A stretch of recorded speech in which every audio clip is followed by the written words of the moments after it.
set up, let's go back and just remind ourselves really quickly where we left off. We have a box. And inside of that box, I've partitioned it with a piston, right? Just a moving wall, if you will. Right? And initially, I've set the piston so that it doesn't move, right? Let me write that really quickly. So let's just say it's a fixed piston. We'll just add fixed to it, all right? And we set, so once you partition the box kind of becomes two boxes, okay? And so we can have two different conditions in each of the box. We can have some amount of energy U in each box. We have some number of molecules in each box. And we can have some volume. Right? We can move the piston wherever we want.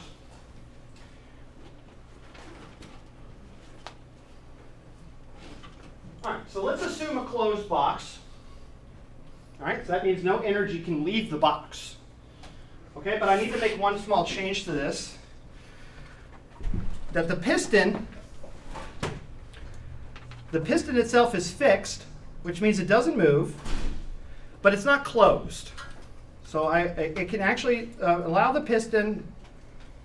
So let me write this. So instead of a closed piston where energy is not allowed to transfer, allow energy to transfer. All right? Fixed energy is allowed to transfer.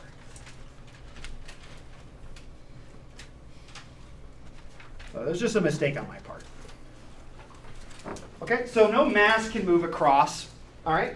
But think of it transmits heat, right? Maybe if one side is hotter than the other, the heat can transmit. Okay? So energy is allowed to move from one way or the other.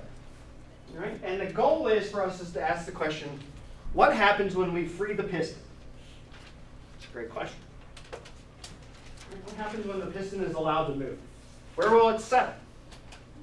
Will it move at all?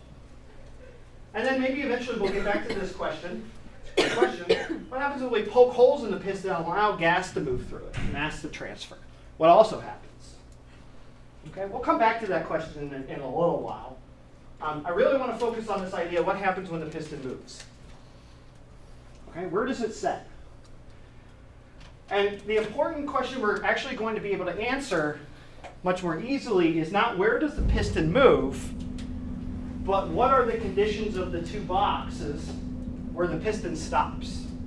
Okay, so we're going to think about this from the perspective of the variables we can measure, which is U, N, and V. All right, let's just pretend I could probably measure the piston if I wanted and where it ends up, but then I'd have to define where it started. Okay, we can work on that problem if we want, but let's just do it very generally, right? Where does the piston stop as a function of U, N, and V on both sides? Okay, so I want to find some relationship between those variables that confirms that I've ended up in the spot where it's done. Okay? Right, so what is the condition of the boxes where the piston has equilibrated, as we say, right? Where it's reached a point where it no longer moves. The important thing that we learn from this, right, because the box is completely closed, nothing can leave the box, nothing can enter, the sums of the energies, volumes, and moles are constant. Right? So the amount of energy in box 1 or box 2 can change, but the sum of them can't, right? It's conserved. Same for volume and moles. All right, so what we need to do again, remember, is the idea is now we need to find some way to track these variables and figure out a condition that they, when they satisfy it, confirms that the piston has stopped in place. Okay?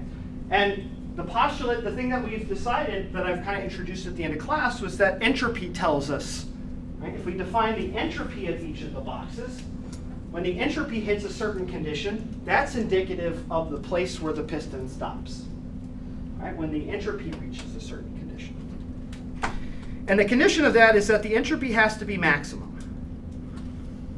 Okay? So the piston has equilibrated, stopped moving, when the entropy of the system has reached its maximum possible value. Okay, so again, I plotted piston. The idea was that we plotted the entropy of the function with respect to the position of the piston. And the idea is that if we start at this position x0, as the piston will start to move towards its final spot, the entropy is going to rise. And maybe if it goes too far, there's going to be a point where the entropy starts to fall again. Maybe we've gone too far, entropy falls again. And what will the piston do then? Well, it'll come back. Right? And the idea is that the piston will equilibrate, it will stop moving, right where the entropy is at its maximum value possible for the piston. Okay, so we always know it's going to be right there at the top of the function. All right? We'll later learn this as what's called the second law of thermodynamics, which I'm going to introduce the idea of the laws on Wednesday. Usually we start with the laws and go here. Instead, I'm going to build the laws from this. I have a question. Yes, sir. Yes, ma'am. Sorry. So you're good. So for the one that you're just showing, is that saying that there were holes in the piston? Or are you saying that because like you said that energy can transfer? So yes. So think of it like a piece of plastic, like a Teflon, right? So if you have some hot air on one side of the plastic, that hot heat can transfer to the other side, or like a piece of glass, but nothing can flow through. It's sealed. So when you're measuring the entropy, are you measuring it at one side? Yeah, so you can measure, no, that's a great question. So what we actually want to measure is the total entropy, so the entropy of both sides of the box. Okay. Yeah, the Okay, total that entropy makes needs to sense. be positive. So that's the most important thing. So let me go back to what Monica's point was made. This is a little subtle. And I'll come back to why that is that we can define an entropy for both sides of the box. Right? So what's the goal, what's the ultimate end result of the entropy? It's that the total entropy of the box, the whole system, both boxes, its total entropy is max. So that could mean that the entropy on one side goes down, but the other one goes way up. Okay? As long as the net entropy is positive and has reached a maximum, total entropy of the system is positive and maximum, then you've reached equilibrium. All right, so we have to consider both of them. And the properties of entropy allow us to do that because entropy is linear. It says that the total entropy of the box is just the sum of the little entropies of each part. Okay. That's nice to know. Right? And that when we multiply, like when we make the box 2 times bigger and put 2 times as many particles and we feed 2 times as much energy into it, the total entropy is just 2 times the original. Right? So it's linear in the variables as well. And the most important thing is that when you put energy into your system, now think about like where we're going to heat the system now. Right? We have this box. Now we're going to put some energy into it. The entropy always increases when you do that. Okay, so it never goes down. Anytime you pump energy into the system, maybe you give it a push, maybe you heat it with a hair dryer. The entropy will always increase as the energy increases. Okay, so it's monotonic. And it's single valued, differentiable, and continuous, which means that for every system that can be defined by N, V, and S, right? I've got a box that's size V, number of molecules N, entropy S. It has a single defined value of U. That means there's not 2 different values of U for the same inputs. Okay, so it's 1-to-1 and onto, as they say in algebra. And what that means is that the inverse exists. So if I have a function U of S, I can also define a function S of U. Okay? So it's algebra. Right? So it's a really nicely behaved function. You can differentiate it. You can calculate derivatives. It's continuous. You can take integrals of it. It's single valued so that you can always calculate inverses, and it's always increasing as a function of energy. All right? Super easy function.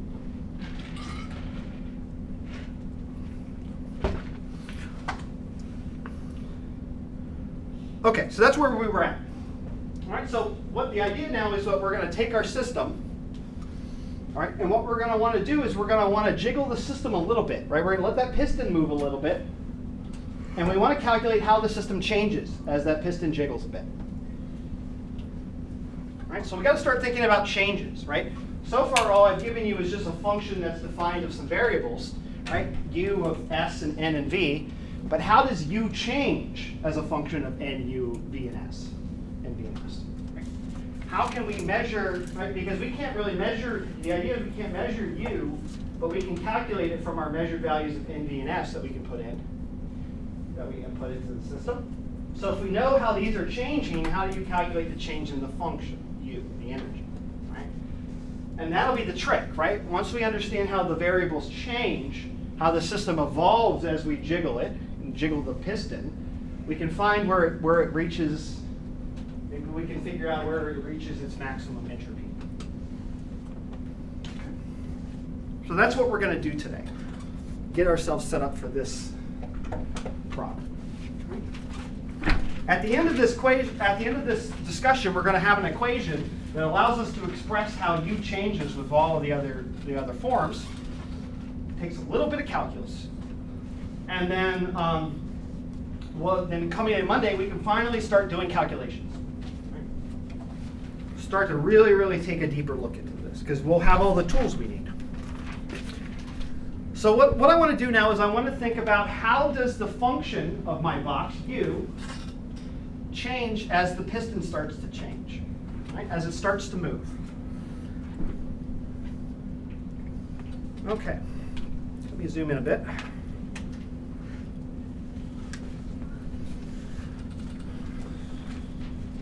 Okay, so let's take an example, for instance.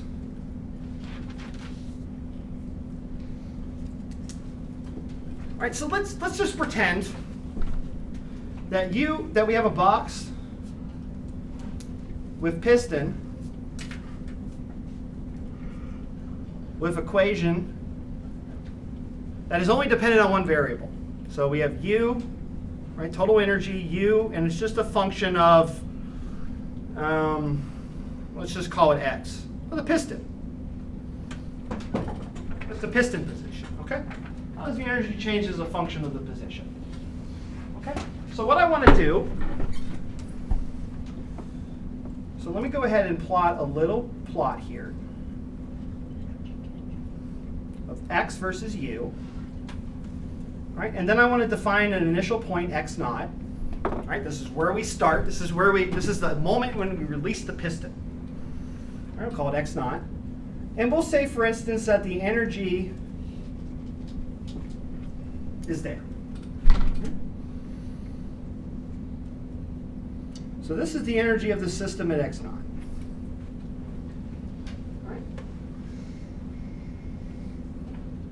Right, and I want the piston to move. What I want to think about is how does U change when I move the piston just a slight amount? Okay. So let's do that. So let's plot a new point. Let's let the piston move just a tiny amount. And we're going to do it we're going to do it like a mathematician. We're going to think of that movement as infinitesimally small, a little dx, a little differential. Right? So we're going to have a new position, x0 plus delta x. And let's say it's right there. Okay. The energy goes down.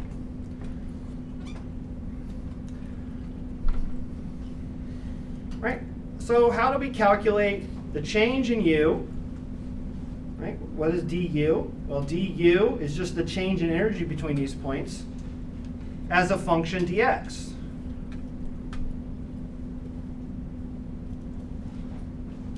And this is dx. Right? What's the change of this? Well, it's just the derivative of U with respect to x. Right? So if we think about what that function looks like between those 2 points, we can draw a line like that. Right? And let's call this line, oh, I don't know. We'll just call it du.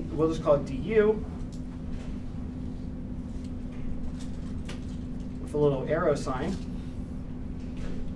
Right? And let me just erase. I don't want to write this, right? But you know, we just have to take a derivative of this function, right? So du is a line. It has a slope. Right? We're just going to kind of say it looks like mx plus b.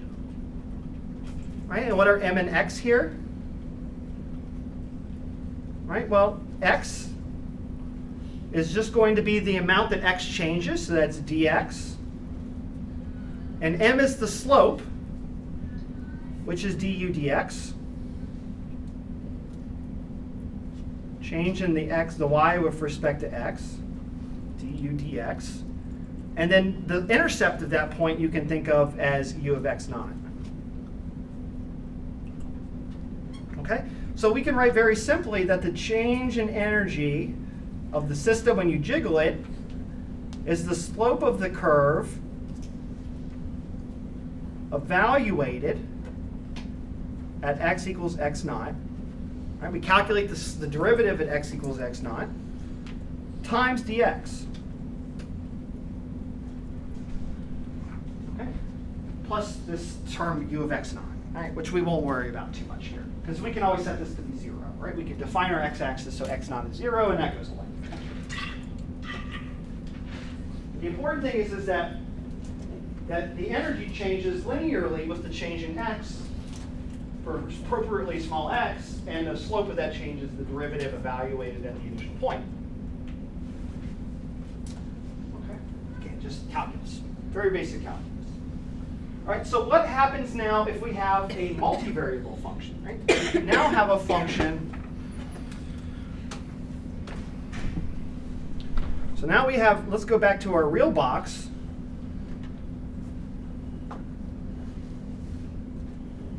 Example 2. Right, our box now has u, which is a function of many variables, which is n, v, and s. Right, so now how do we calculate the change of u with respect to 3 variables instead of 1? Well, if you took Calc 3, you probably know the answer to this question. You just take each of these little lines on each of the coordinates and add them together. Right, so we'll have something, a line that looks like this in n, one that looks like v, and one that looks like s. Right, let me see if I can show you that graphically.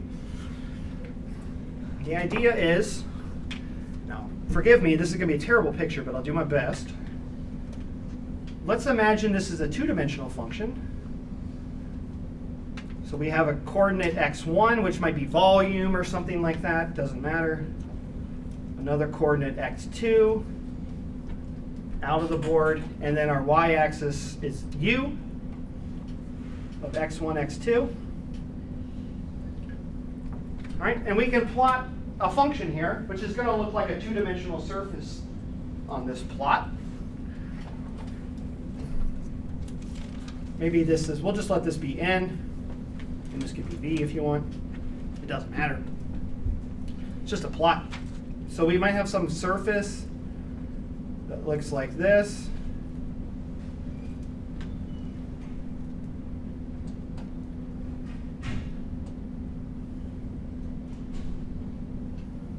All right, we might have some surface that runs through space, tells you the energy as a function of the volume and the number of particles in the box. Right, and so let's start at an initial place in this box. Right, so our initial spot here is u of x, let's call it n naught and v naught. Right, and we want to move, right, we want to think about how u changes when we move the system by n and by v. Right, so we're gonna move the system a little bit along the x-axis, dn. That's dn. And then we're going to move the axis. That's a bad color. Hold on a second. Let's do this color instead. Sorry. We're going to move along the x-axis. Sorry, that's not parallel to the y-axis. Excuse me. Like this. dn.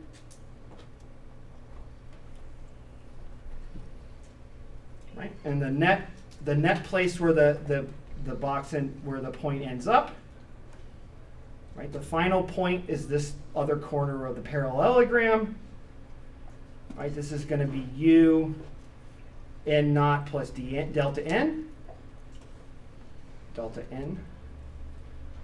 comma, v naught plus delta v. Okay, and we want to calculate the slope of the surface, right? The tangent to the surface of the curve that points in this direction of the change, that's tangent to the surface right at this point. Right? That's the definition of a derivative, is that it's the tangent line, tangent to the curve at that exact one point, and we want it to move in the direction, if you will, that leads us, after we change the variables, to the end point. Right? Everything's moved by a little bit. Right? So our tangent line is going to be this curve right here. It's going to look like this, kind of. Right? This arrow, green arrow here, is du. And of course, it's a vector, right? Because it's pointing in some direction on this curve. It's telling you that when you jiggle n and v a little bit by this amount, you're going to end up in this point, and the amount of change that goes is pointed in the same direction as this vector. And the magnitude of the vector tells you how fast it's changing. Okay, so how do we calculate du with respect to the changes in v naught and dn? Well, we do the same thing that we do with any vector, is that each of the components of the vector are independent. We can just sum up over them. So the v part doesn't interact with the n part. They don't talk to each other. There's not going to be any components where v is dependent on n and n is dependent on v. Basically, u is only dependent on n individually and then v individually. Right? So what we're going to do is, the idea is that we're going to calculate the change along this axis and add it to the change along the n-axis. Right? So we're going to calculate these two lines, and this net line is just the sum of the two, right? Just add two vectors together, and you get the sum vector. So we're going to the total derivative of the function u is the sum of the change along n plus the change along v. V and n, sorry. My handwriting's a little poor here. So what that means is that du is going to be the change along n, dn, plus the change along v, plus the change along s, right? Because it's three variables. Okay. But the important thing is that each of these changes, the other variable is fixed. Right? Along this coordinate right here, I'm only moving n, or v. Yeah, v. Only moving v. So n is fixed. So the way I'm doing this, representing this net change, is by calculating how the energy changes as I change the volume, as the number of molecules is constant. And then this change is the change in the number of molecules holding the volume constant, how the energy changes with respect to that. Right? So I'm going to hold all the other variables constant and let each one vary independently, and then add those independent varying lines in each of these, right? So they're all going to be independent.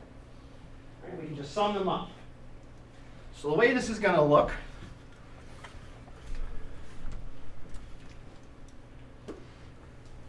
first, right, we're going to just create our little line shapes. Right? First, we have to take, for n, we have to take the derivative of n with respect to, sorry, my apologies. Yeah, no, that's right. Take the derivative of energy with respect to the number of particles, right? And we want to calculate, right, that's going down this slope right here, or sorry, this slope right here along n. Nothing else is changing. So we want to calculate the derivative along the n line and not let anything else vary.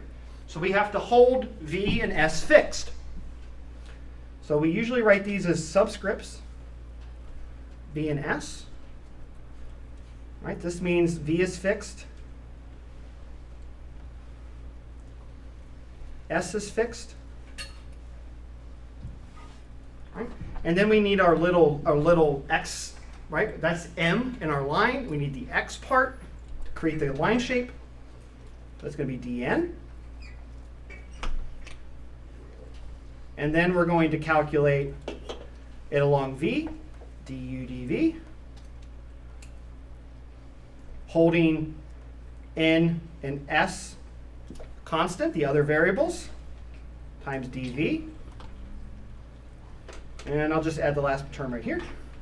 And we're left with the final one, which is du ds, holding n and v constant, times ds. Okay, so what I've done is I have a motion in 3 dimensions, right? The system is u is moving in 3 dimensions, n, v, and s. But the nice thing about coordinate systems is that I can represent the total change as the sum of the changes along each of the coordinates, holding everything else fixed. All right, so the idea is that if you want to think about the net change x, y, and z, you do your little step along x, you do your little step along y, and then you do your little step along z, and you get the same result. So we're going to do the same thing. Total change in energy is the total change in all 3 variables. This is what's called a total derivative or total differential, I like total derivative, right? It represents the total change of the function with respect to all of the other all of its variables. Total derivative.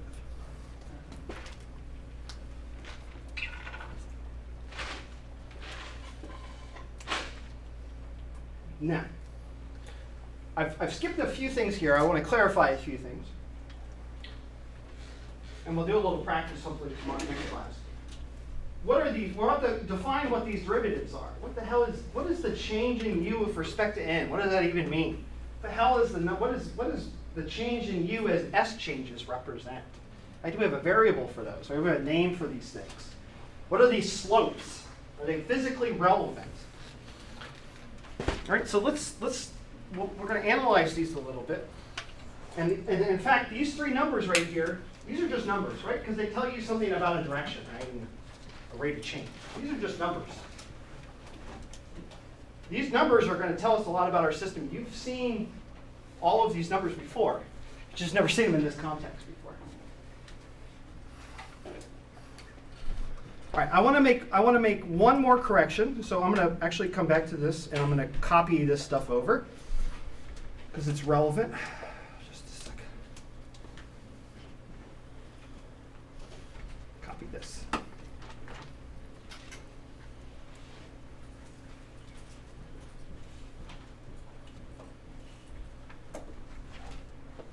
All right, so this is my total derivative. But I have to make a small correction, a small notation. Okay?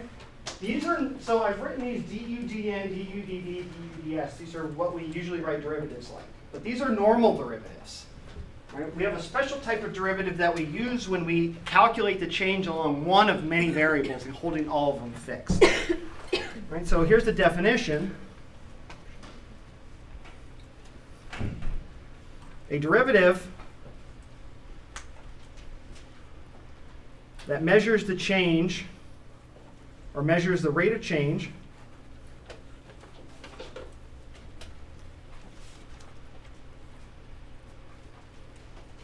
along one of many variables of a function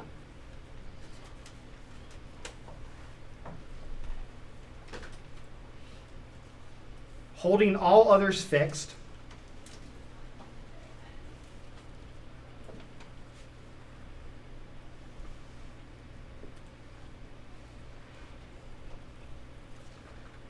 is called a partial derivative. Right? And the name makes a lot of sense, right? It only a partial derivative captures a component of the total change of a function along one of its coordinates. Right? And we have a small notation for that.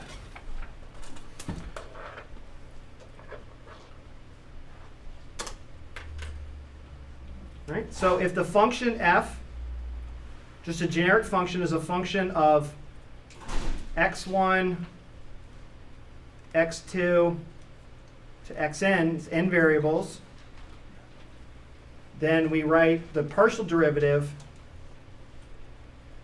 with little curved d's, deltas, little d's, little squiggly d's like this, df dx sub I, holding x1,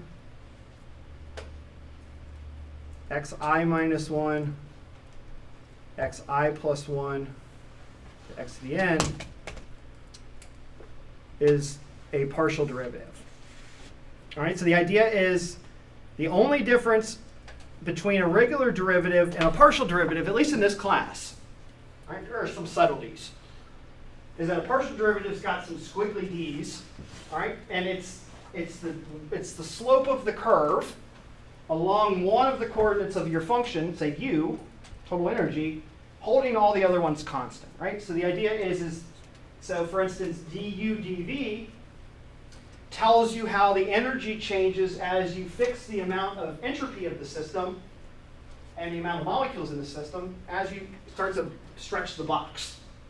Right? How does the energy change when you just stretch the box holding everything else constant? Right? So that's a partial derivative. Right? The rules for partial derivatives, how to calculate it, is precisely the same as any other derivative. I'll do some examples on Wednesday. Okay, we'll come back to it. I just want you to think about the concept at the moment. Okay, we'll do some calculations on Wednesday. All right, so what I want to do now, so now that we have this idea that we have these partial changes and the total change is the sum of all the little changes, what are these numbers, these derivatives? I want to define them because these are really ugly ways of saying things that are actually really, really understandable. Right? Each of these have a very specific physical interpretation. And that physical interpretation to you is going to be much clearer than these. Okay, so here are the three derivatives, the three changes. All right, du dn. Let's start du ds first. So let me make it squiggly. And again, I'm going to add little squigglies here. So they're all squigglies. It doesn't matter, really, just as long as you're consistent. Sorry, that's the wrong one. Du ds, right? How does the energy change as we feed entropy in, right? As we excite the molecule's motions, right? Entropy is a measure of how excited the molecules are moving. Right? So as we start to excite the molecules, how does the energy change? Holding V and S constant, or sorry, V and N constant, this is called the temperature.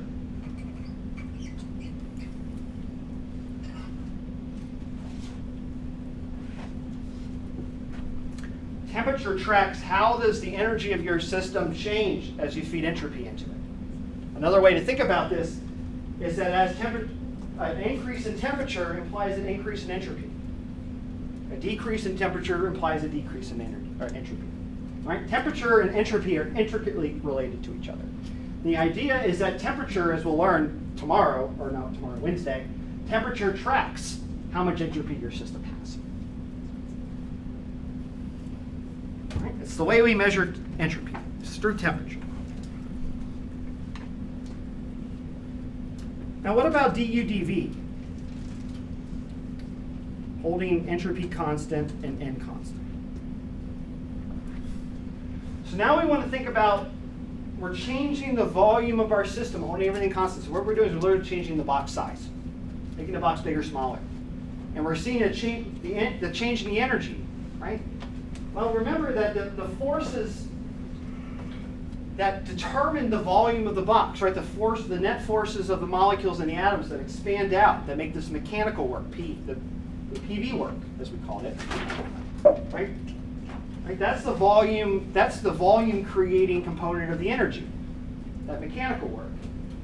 So this is tracking something about how that component of the energy, which causes the gas to fill the box, is changing as you change the volume.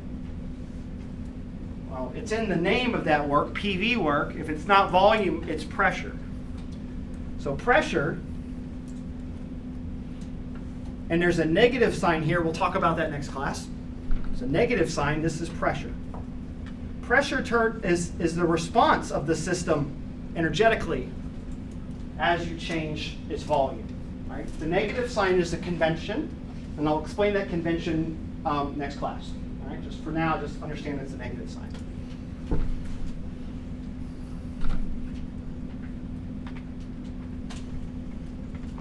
And finally, the last derivative, du dn, right, this is how the energy changes as we change the number of particles in the system. Right? There might be many components, right? So there's going to be, for every component of your system, whether it's air, right? Air is going to have at least 4 or 5 components. Each one of them is going to have an N number associated with them because of different moles. How does the energy of the system change as you change each of those moles, whether gas flows out or flows in? Right? Holding everything else constant. That might be an interesting question for chemical engineers. You want to have mass transfer. How does the energy of your apparatus change as you flow gas in and out of your system? We have a very specific, this is a symbol or a concept you've never learned before, but you've learned it indirectly, as you'll find out soon. This is what's called the chemical potential. And we label it mu. It's called the chemical potential. Right? A way to think about chemical potential is this. Imagine you have a molecule, you have a box with some gas in it, and that molecule is in equilibrium with another molecule. Right? Maybe, for instance, you have a molecule that interconverts between two forms. You have interconverts between two forms, or a reaction. If A plus B goes to C, and you have a little bit of C, a little bit of A, and a little bit of B in your gas. Okay? And what happens at equilibrium, let's just go back to CHEM. You have this mixture of A, B. Let me just write it down just so we don't all forget what's going on here. Right? In our box,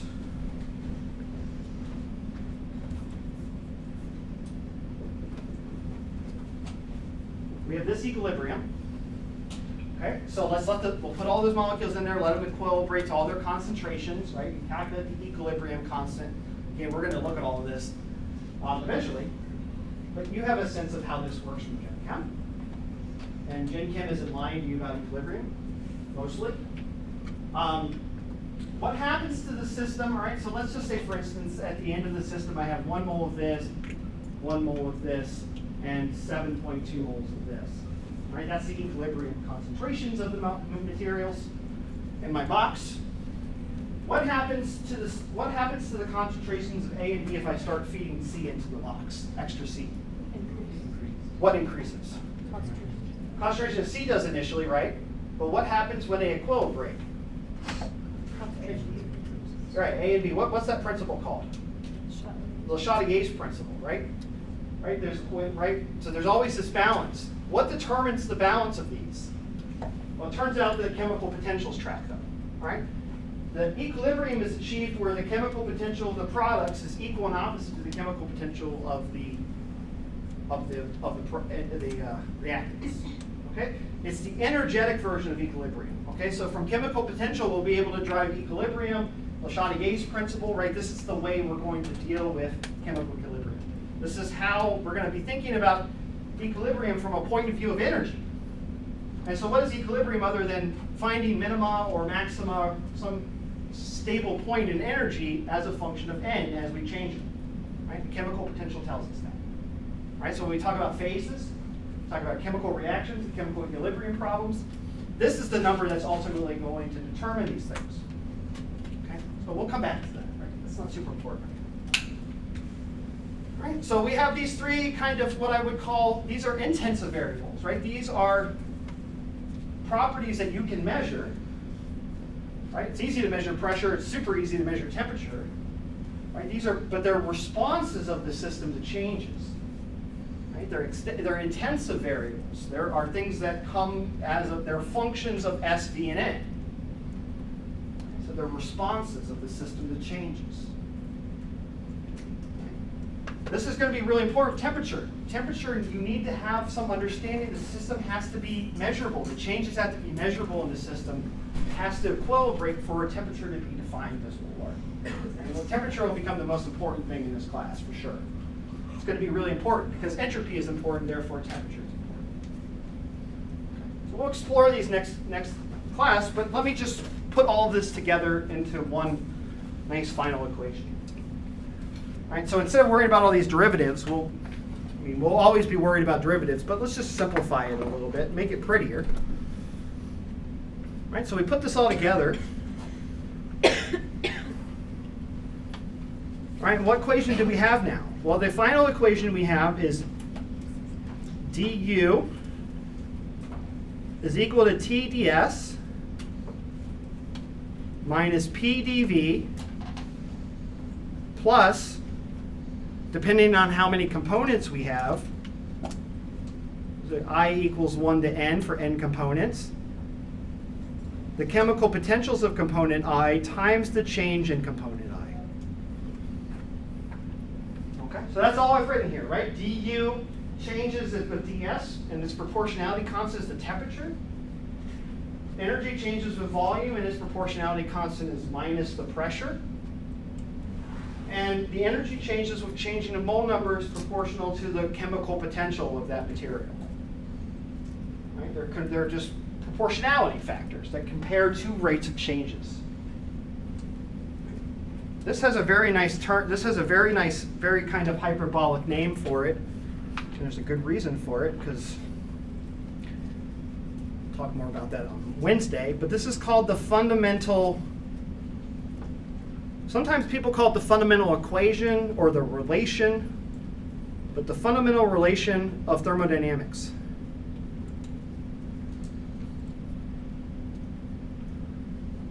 Now, I'm not going to give. There's a number of people here from Connecticut. Oh, damn, I gave away the answer. Yeah. Does anyone know where this? Does anyone know where this? So let me start over again. So a lot, as I'm sure you guys know, a lot of chemistry and physics over the years have been discovered and developed by Europeans. We have a very Western view of science, but by and large, the Enlightenment is mostly Newton and Einstein, and right, we have Ashkenazi Jews and British people and French people, right, Germans, Russians, really big. Interestingly enough, this equation, which is not the first fundamental relation in thermodynamics, I would call this kind of the final modern interpretation of heat and energy. Right? This is kind of the thing that they finally developed, and they're like, this is good enough for us to always use to relate energy to its variables. We'll talk about other ways to think about it on Wednesday, old school ways. But this was invented by a man from right here in West Haven and New Haven. A man by the name of, whose name you've known, probably didn't know he's from here. Invented by a man named Josiah Gibbs, the namesake, sorry, not Josh. His name would be Josh if he was born now.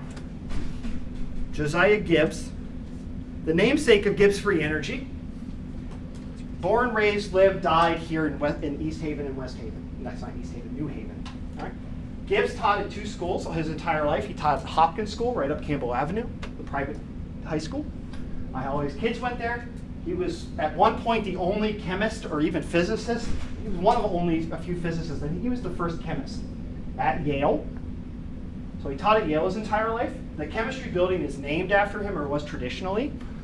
The Gibbs Science Building at Yale. They tore that building down to build the new Science Center up on Prospect, which is now called the Yale Chemistry Center or something like that.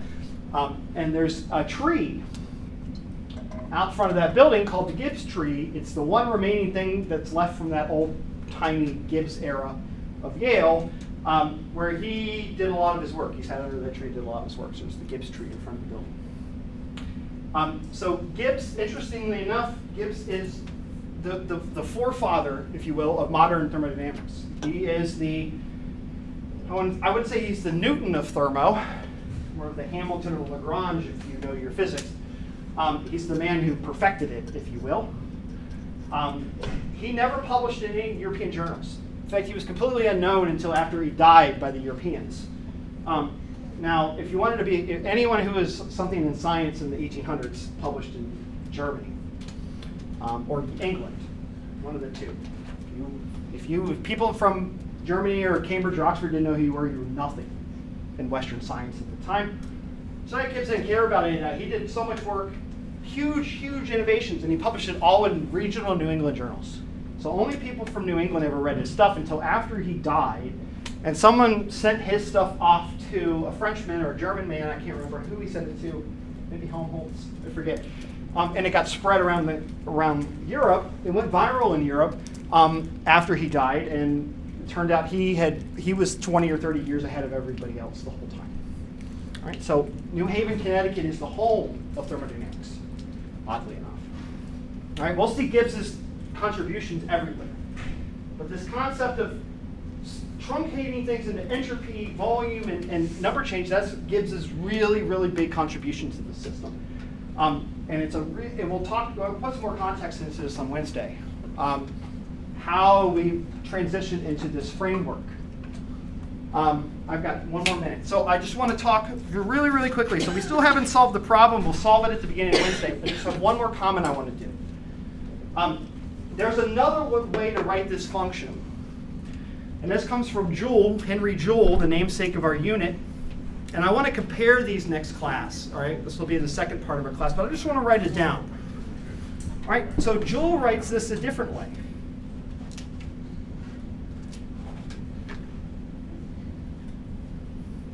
says, and we'll talk about how he determines this next class, he says that the change in total energy has two different components. And these two components are purely experimental. He separates it into two different components, energy. One is work. Right? One is work. Work, again, is the physical motion of something, mechanical motion. Right? I'm pushing a box, I'm pushing against the wall. I'm applying a force across a distance. That's work. And then he noticed, and we'll talk about his experiment next class, he also noticed that there's a different type of energy, which is heat. Right? You can watch ice melt. Nothing is happening to that ice, but you can see energy transfer into the ice to melt it, even though no work is being done. Right? And in fact, what Joule does is he finds that not only that work and heat are the same thing. They're equivalent. You can convert work into heat and heat into work. Right? That's how a turbine works, right? You have a steam turbine, right? You use heat to spin a turbine, which then drives mechanical motion. And you can do vice versa. You can use that energy to boil water and create steam. Right? So heat and energy are the same thing. And he says, well, energy is a component of these. So he says that the change in energy is this change in heat, which he calls Q, heat, minus the change in work. All right, so he says that the system has a little bit of heat. I have to remember if I might have the signs off here, but that's okay, it doesn't matter. The difference that the heat, you generate some heat, and then from that heat energy, you can extract some of it to do work. So it turns out you can't use all of the heat energy for work, but you can use some of it. And so he says that the total change in energy is what's remaining left over after you use all the heat for the work that you do.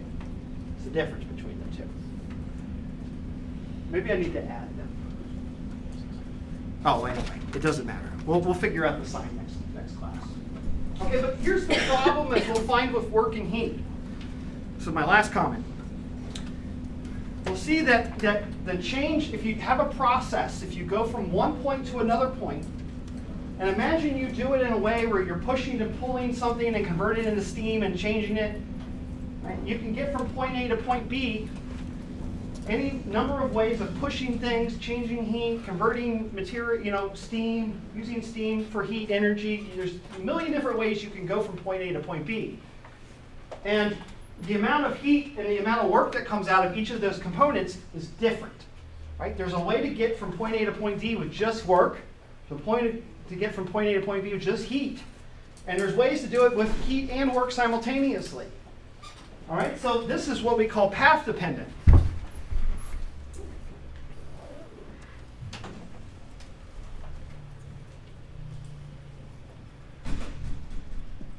The value,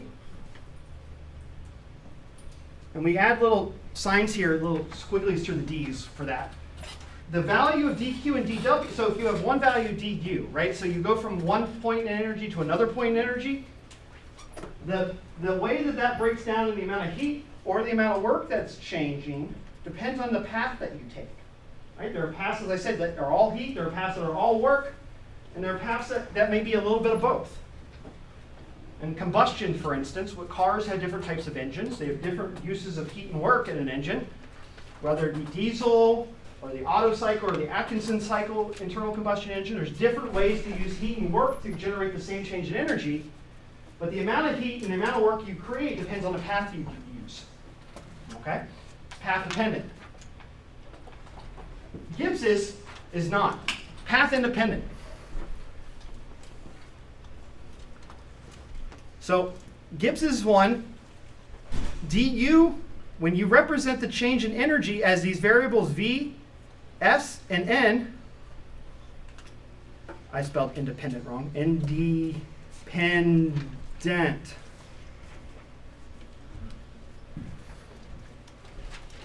If we represent the change in energy as a change in these weird variables s, v, and n, which is a little different than heat and work, that's pushing in steam work, heat.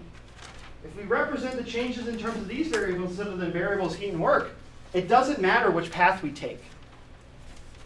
The change in the S, the change in the V, and the change in the N only depends on the point you start at and the point you end at. So we don't need to know anything about how we move from point A to point B if we can track the entropy, the volume, and the mole number. We only need to know how they change from point A to point B, and the change in energy is only dependent on those values A and B. Okay? Heat and work or not, it requires you have to calculate how you move through the space. Okay? So that's why Gibbs is so important, because we don't have to worry about that at all. We can just analyze all classes of systems. As long as we know the beginning point, the end point, we can always calculate how to get from one point to the other. Okay? So we'll start doing that on Wednesday.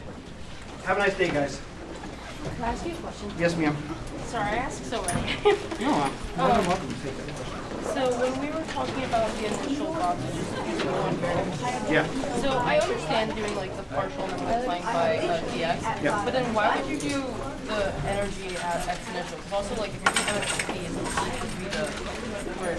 Yeah. Well, the idea is that you can always set u of x off to 0. Okay. We'll talk the real, because we're doing DUs, we're doing changes.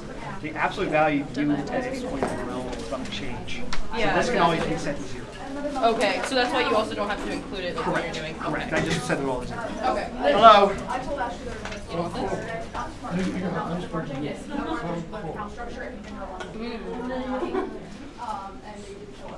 How long?